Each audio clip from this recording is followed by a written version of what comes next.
don't see each other that often, when we see each other once in a while, parang pa rin nung high school tayo. Walang pagbabago.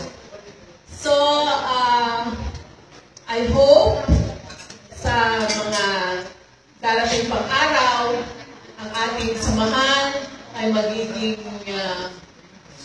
masaya at kung pwede, sabi nga nila, we should see each other more often, sabi ni Emily, because we are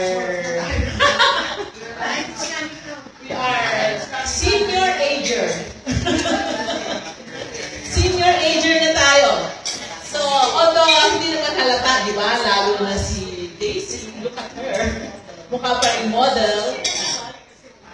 At saka, yun lang. Nagpapasalamat ako at the Lord bless us with a long and happy life.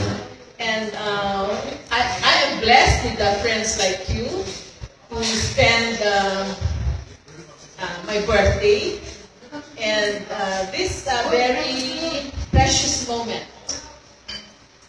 So, thank you very much.